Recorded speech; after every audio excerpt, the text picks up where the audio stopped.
ಇಲ್ಲ ಇಲ್ಲ ಯಮರಾಜ್, ನಾನು ಇದಕ್ಕೆಲ್ಲ ಒಪ್ಪಲ್ಲ. ನೀವು ಇದೆಲ್ಲ ಮಾಡ್ತಾ ಇರೋ ಧರ್ಮದ ವಿರುದ್ಧ ಆಗುತ್ತೆ. ಹೂನಪ್ಪ, ಅಂತ ಕೆಲ್ಸ ಏನ್ ಮಾಡ್ದೆ ನಾನು? ನೀವು ನಂಗೆ ಶಿಕ್ಷೆ ಕೊಡ್ಬೇಕು ಅಂತ ಇದ್ದೀರಾ. ನಿಮ್ಗೆ ಗೊತ್ತಾನೆ ನಾನು ಆಂಜನೇಯ ಸ್ವಾಮಿಗೆ ಎಂತ ದೊಡ್ಡ ಭಕ್ತ ಅಂತ. ಭಕ್ತನ್ ಗುಣಗಳು ಏನ್ ಕಾಣಿಸ್ತಾನೆ ಇಲ್ಲ. ನಾನು ಪ್ರತಿ ಶನಿವಾರ ಆಂಜನೇಯ ಸ್ವಾಮಿ ಪೂಜೆ ಮಾಡ್ತೀನಿ. ಮತ್ತೆ ಆ ದಿನ ನಾನು ನಾನ್ ವೆಜ್ ನ ಮುಟ್ಟೋದು ಇಲ್ಲ. ಮತ್ ಮಿಕ್ಕಿದ ದಿವಸ ಅದೆಲ್ಲ ಸುಮ್ನೆ ತಮಾಷೆಗೆ ತಿನ್ಕೊಂಡು. ಅದೇ ಪಾ, ನೀನ್ ಸುಮ್ನೆ ತಮಾಷೆ ತಿನ್ಕೊಳ್ಳೋದಿಲ್ಲ, ನಮ್ ಮೇಗಡೆ ರಿಪೋರ್ಟ್ ಕಳಿಸ್ಬೇಕಾಗುತ್ತೆ. ನಿಮ್ಗೆ ಅರ್ಥ ಆಯ್ತಿಲ್ಲ, ನಾನು ಆಂಜನೇಯ ಸ್ವಾಮಿ ಭಕ್ತ. ನೀನ್ ಯಾರ್ ಭಕ್ತನಾರು ಆಗಿರೋ, ನೀನ್ ಮಾಡಿರೋ ಕರ್ಮಕ್ಕೆ ನಾವು ಶಿಕ್ಷೆ ಕೊಡದ್ರೆ ಬಿಡಕ್ ಆಗೋದೇ ಇಲ್ಲ. ಎಸ್, ದೇವ್ರು ಬಂದ್ಬಿಟ್ರು. ಓ ಹನುಮಾನ್, ನೀನ್ ಇಲ್ಲಿ? ಎಲ್ಲಿ ನನ್ ಭಕ್ತ ಸಂಕಟದಲ್ಲಿರ್ತಾನೋ ಅಲ್ಲಿ ನಾನು ಬರ್ಲೇಬೇಕು. ಅಯ್ಯೋ, ಯಾವ ಸುಮ್ಮನೆ ಭಕ್ತ, ಅವ್ನ್ ಸ್ವಾರ್ಥಕ್ಕೋಸ್ಕರ ಪಾಪ ಮೂಕ್ ಪ್ರಾಣಿಗಳನ್ನ ಹತ್ಯೆ ಮಾಡ್ತಿದ್ದ. ಆದ್ರೆ ಶನಿವಾರ ಮಾಡಿಲ್ವಲ್ಲ. ಏನ್ ಹೇಳ್ತಾ ಇದೀರಾ ನೀವು? ಇವ್ನು 18 ವರ್ಷದ ವಯಸ್ಸಿಂದಾನೆ ಪ್ರತಿ ಶನಿವಾರ ನಾನ್ ವೆಜ್ ತಿನ್ನೋದ್ ಬಿಟ್ಬಿಟ್ಟ. ಆ ಕಡೆಯಿಂದ ನೋಡು, ಇವ್ನು ಎಷ್ಟು ಪ್ರಾಣಿಗಳನ್ನ ಕಾಪಾಡೋನೆ, ಸರಿ ತಾನೆ?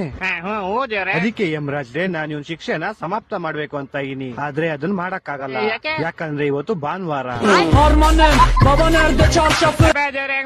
ಅಯ್ಯೋ ಹೌದಲ್ವಾ, ನಂಗೆ ಇವತ್ ಜ್ಞಾಪನ ಐತಿ, ಇವತ್ ಭಾನುವಾರ. ಅದಕ್ಕೆ ನಾವ್ ಇವ್ನಿಗೆ ಚಾವಟಿ ಹೊಡಿಯಕ್ ಆಗಲ್ಲ. ಮತ್ತೆ ಮೋಸ್ಟ್ಲಿ ನಾನು ಇವತ್ತು ಚಾವಟಿ ಹಿಡಿನ ತಪ್ಪಿಸ್ಕೊಂಡೆ ಅನ್ಸುತ್ತೆ.